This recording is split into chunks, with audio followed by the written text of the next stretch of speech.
थोड़ा जोर से बोलेंगे। स्वामी जी मेरा प्रश्न ये था मतलब जब ध्यान कर रहा था तो एक बात आज मैंने गौर की कि जब मतलब जैसे जो हमारा बोलता रहता है निश्चित पे आप मतलब ध्यान करते हुए मौन रहता है लेकिन फिर अचानक से विचार आदि उठ जाते हैं। आपका आवाज नहीं आ रहा, थोड़ा जोर से बोलेंगे।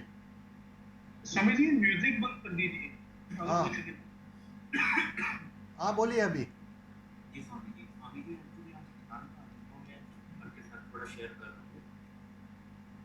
हेलो, हाँ बोलिए। आवाज आ रही है स्वामी जी? हम्म। जी एक्चुअली स्वामी जी मतलब आमतौर पर तो ऐसा रहता है कि मौन रहता है, मौन का एक इंटरवल रहता है, फिर विचार उठ के आते हैं। तो आज थोड़ा गौर किया तो स्वामी जी पता चला कि वो मौन तो रहता है लेकिन जब भी विचार उठते हैं वो खुद मुझसे ही उठते हैं, मतलब मैं ही उठाता हूँ। तो अब ये सोच कर मैं हैरान होता हूँ कि यदि मैं उठाता हूँ तो ऐसे कैसे कि मेरे उठने वाले विचारों पे मेरा अधिकार नहीं है, जबकि मैं ही उठा रहा हूँ। ये थोड़ा कंफ्यूजन वाली स्टेप हो गई स्वामी जी, इस पे थोड़े रोशनी डालिए। ठीक है।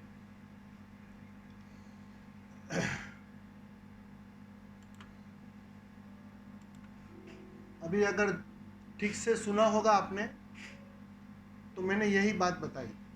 मैं थोड़ा लेट ज्वाइन किया स्वामी जी। ठीक है।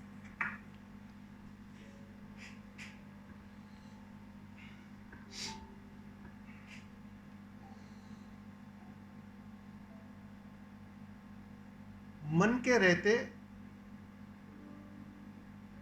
तुम्हारी मालकियत बचती ही नहीं। मन के रहते तुम स्वतंत्र हो ही नहीं पाते।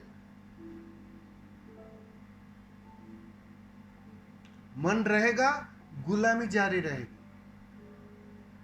एक बंधन बन जाता है। क्योंकि मन का जन्म ही शरीर बोध से होता है। जैसे ही शरीर बोध घना होता है, जैसे ही मान्यता घनी होती है कि मैं शरीर हूं, शरीर हूं तब तक तो ठीक है, मैं हितेश हूं, यह भी मान्यता, मतलब पहचान को भी तुम अपना बनाने लगते हो।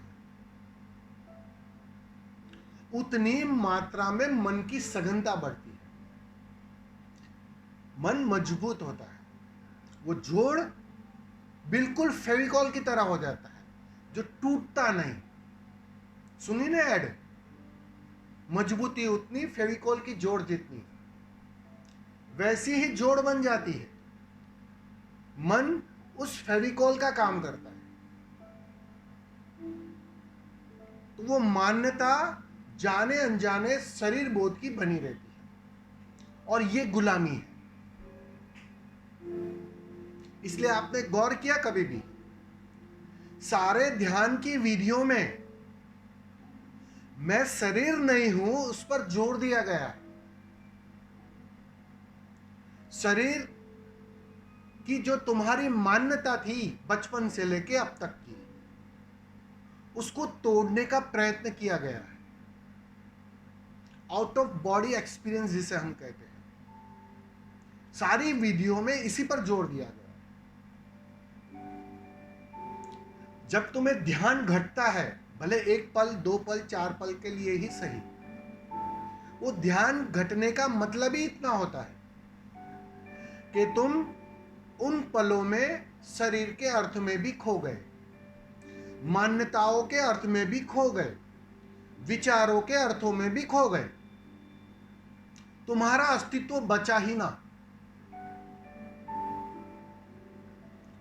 उस कुछ पलों के लिए मन रहता नहीं, और जैसे ही उस कुछ पलों के लिए मन खोता है, बाहर ध्यान से लौटते ही तुम कहते हो बहुत आनंद आया, बहुत मजा आया, बहुत सुंदर अनुभव था स्वामी जी।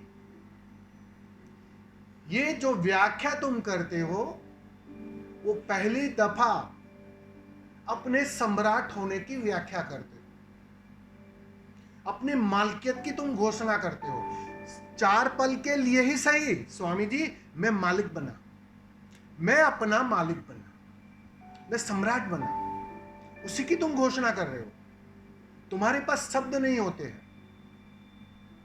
तुम सिर्फ उसे आनंद में चित्रित करते हो। स्वामी जी बहुत आनंद आया, व्याख्या नहीं है तुम्हारे पास, तुम व्याख्या कर भी नहीं सकते हो, क्योंकि अनुभव में तुम्हारा खोना होता है। खोने वाला, मरने वाला व्याख्या कर नहीं सकता है। वो तो तुम लौट कर फिर विश्लेषण करते हो कि बिल्कुल कंपैरिजन करते हो कि इन अरबों पलों में, इन विचारों और मन की गुलामी वाले बचपन से लेके अब तक के सारी पलों में आज जो घटा, आज जो मैं मिटा, भले कुछ पल के लिए सही, वो बहुत मूल्यवान था। तो तुम्हें उसे शब्दों में ढालने के लिए आनंद की तरह चित्रित करना पड़ता है कि बहुत आनंद है। वो आनंद उस रेफरेंस में होता है। तो ये जो अनुभव है वो अपनी मालिकियत का अनुभव है। तुम मालिक बने कुछ पल के, और बहुत ही मूल्यवान है ये। बस ये पल जैसे जैसे तुम्हारे जीवन में बढ़ते जाएंगे, वैसे वैसे तुम्हारा अचेतन एक दिन पूरी तरह उद्घोषणा कर पाएगा, यस अहम ब्रह्मास्मि, मैं मालिक हूं, मैं सब कुछ हूं। वो घोषणा तुम कर पाओ।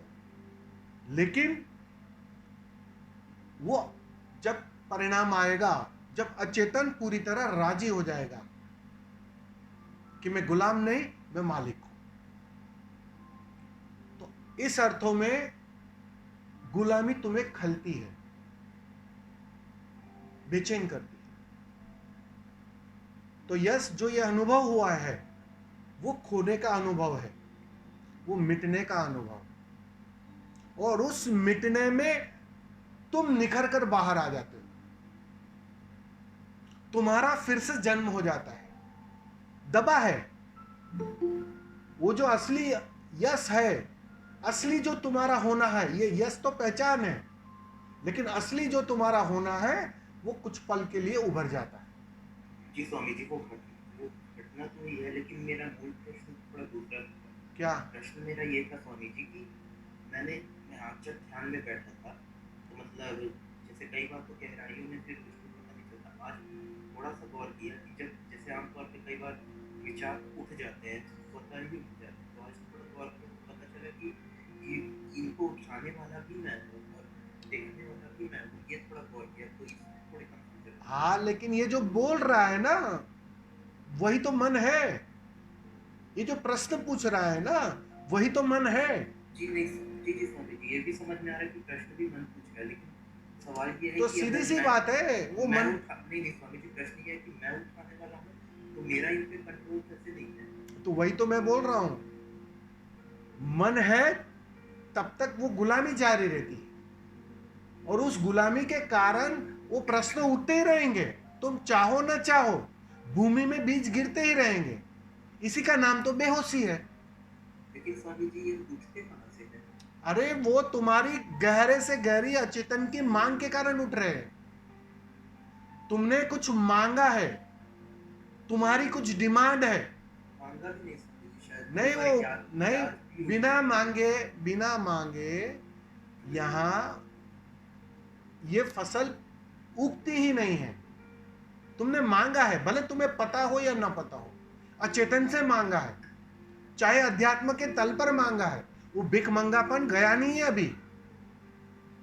समझ लेना बात को। तुम ध्यान में बैठते हो, मैंने शुरुआत में ही कहा, तुम मांग के कारण ही बैठते हो। कल जो अनुभव हुआ आज मुझे दोहराना है, आ गई मांग। कल जो घटना घटी वो आज घटनी चाहिए, आ गई मांग। मुझे समाधि की ओर आगे बढ़ना है, आ गई मांग।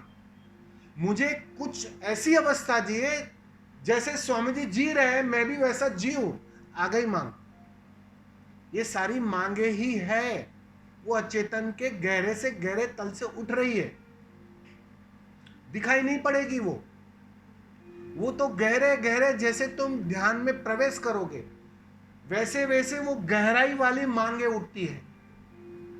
ये ऊपर की मांगे तो तुम्हारी समझ में आ जाएंगी, तुम उसे बाहर से ठीक से देख भी लोगे, लेकिन तुम्हें पता है तुमने जन्म लिया है, वो भी एक गहरी मांग के कारण जन्म लिया।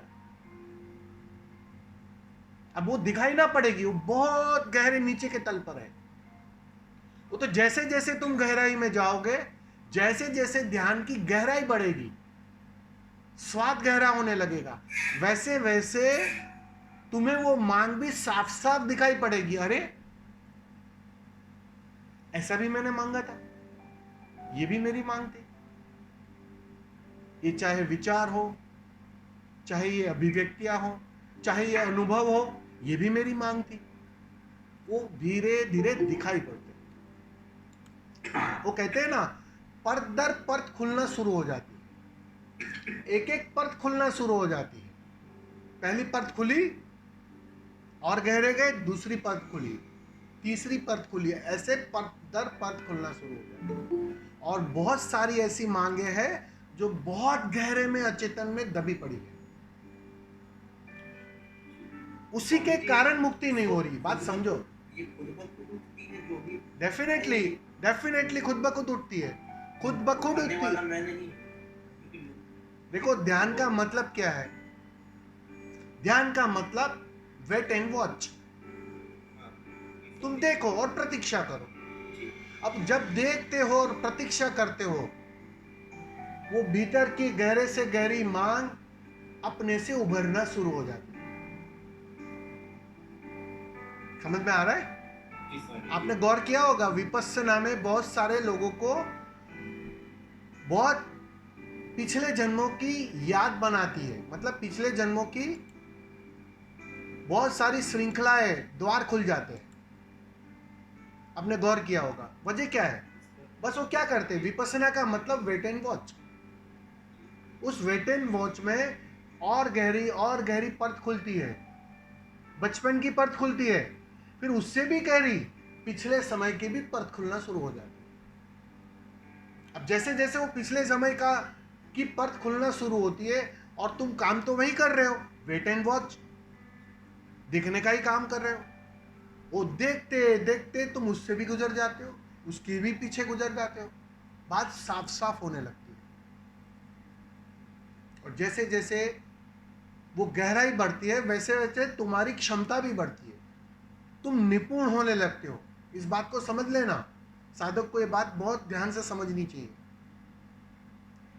जब तुम पहले कमजोर होते हो तो तुम्हें बहुत सचेत रहना पड़ता है,